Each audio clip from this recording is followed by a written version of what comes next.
You can't even see me. I'm making this video on an update of what I've been doing. It probably looks a little dark. Can't really see me much.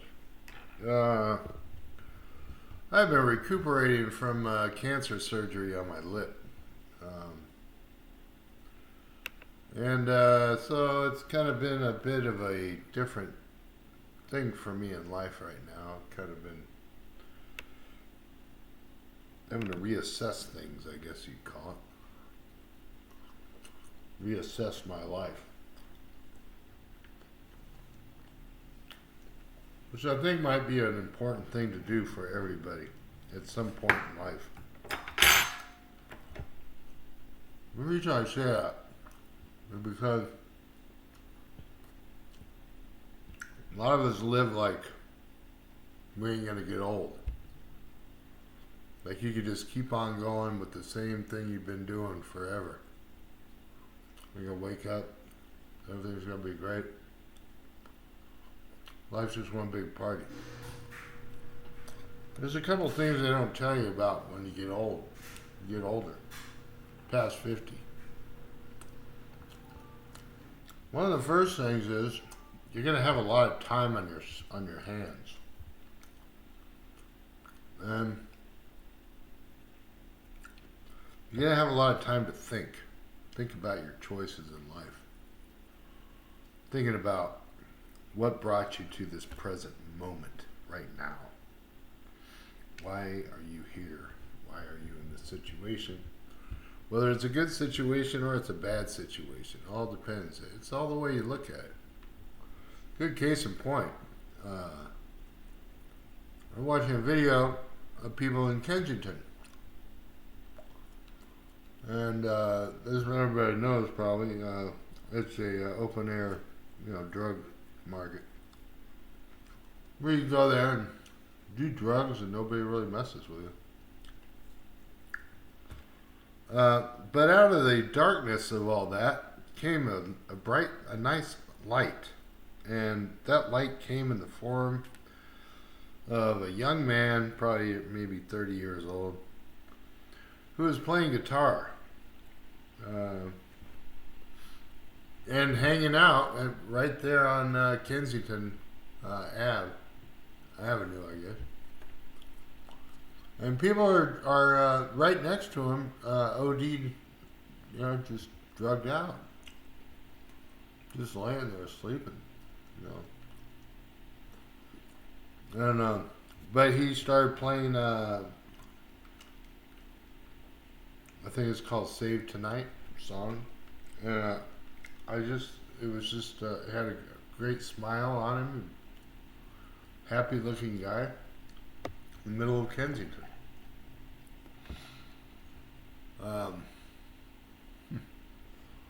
So it really got me thinking that you can bring light anywhere. You can bring light anywhere. Anywhere in the world you can bring light. Even to a place as messed up as Philadelphia seems to be. And a lot of places for that matter. I mean, none of us are immune to the everyday challenges of life and the need of the flesh.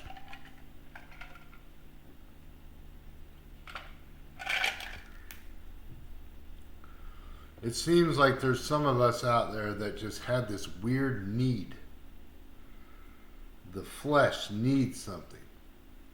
I could be from trauma as a kid. Could be from just being abused as a child, just going through all kinds of shit. Being told you're worthless, so you just end up thinking that you don't know what you are. You don't know who you are. You don't know why you're here. And so a lot of times that trauma freaking just goes into addiction because the addiction makes you just don't feel nothing. And the flesh just wants more. Very interesting. There's also some other things that I've done my research on and realized that some of these things may just not be fixable. And that is certain types of trauma.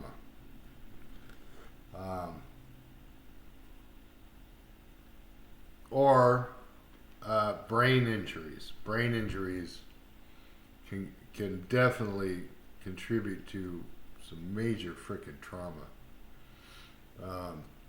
In my case, with the meningitis, I had the meningitis, so it's kind of like having encephalitis, where you can't fix a brain that's broken. A broken brain can't fix a broken brain. So what that brain does is it tries to compensate, but also what happens is that brain starts turning into a fight or flight. Everything seems to be like a challenge. Everything seems to be, am I in danger? Is somebody coming after me? Am I in trouble? And so the joy of life basically leaves. And somebody that doesn't have the trauma would never understand, because they don't know what it's like to experience what a person that has, say, an ABI or a TBI. You just don't know. You don't. They look normal. They look completely normal. They just react to certain things differently because whatever's going on inside, not on the outside.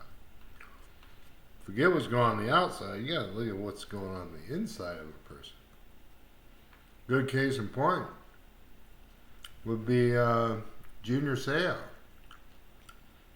who shot himself because he just couldn't handle it anymore. He couldn't handle the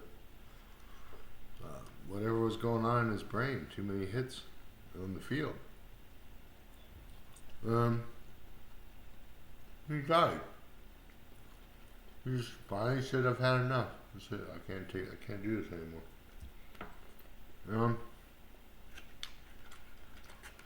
So that's why I say there's some things that just are not fixable. Maybe it's doable, but it's not fixable.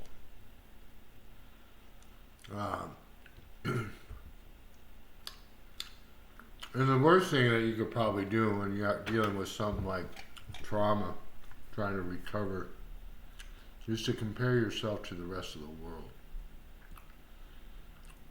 That'd be the worst thing to do. Because you're unique no matter who you are. I don't care if you're flipping burgers at McDonald's or driving a freaking truck across the country. You're a unique individual no matter who you are. So, my point is that there is no point.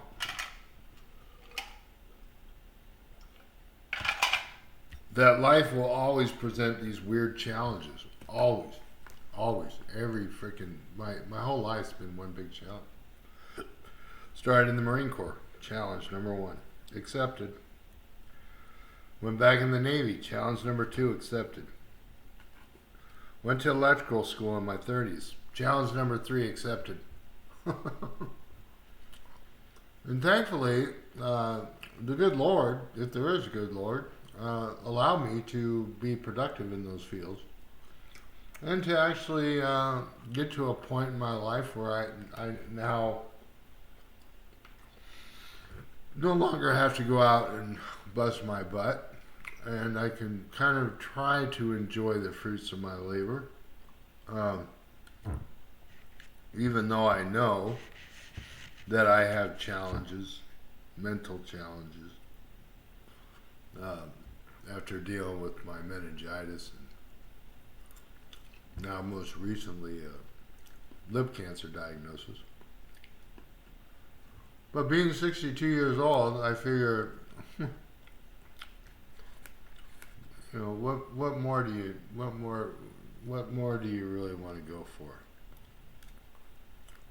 What haven't you learned in 62 years that you could take to the grave? And the one thing I realize, especially since I have a lot of time, I like to research things, is that there are a lot of people that are really messed up. Murdering their family, just doing just insane things. And the reality is a lot of these things are like just based off money, women, other men, whatever, other relationships, outside relationships.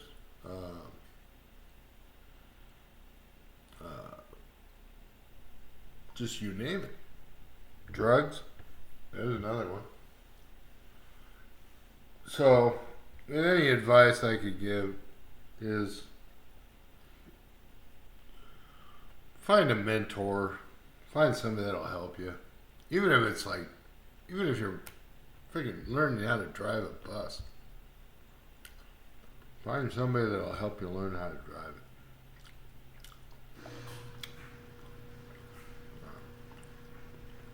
That's all I really got to talk about.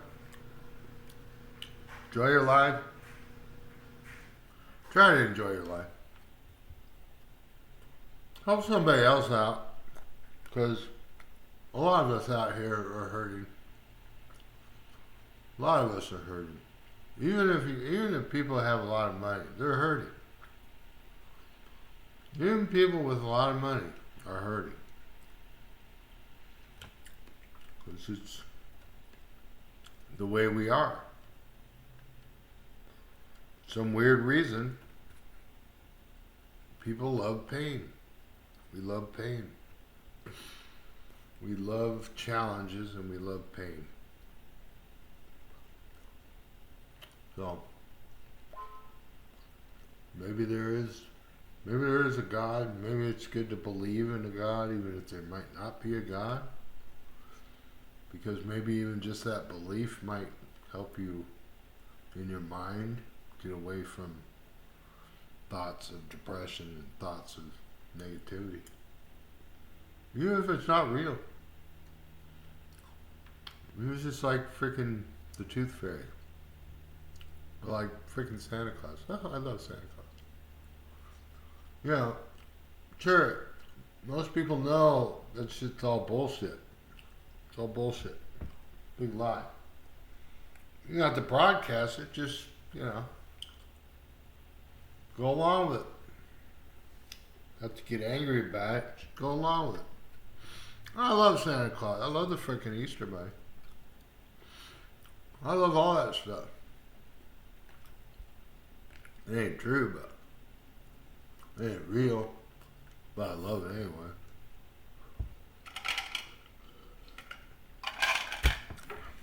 Thanks for watching my video. I haven't made any in a while. Because it's getting really dark. I don't know. Can't see me in here. Been busy. Dealing with my own problems, I guess.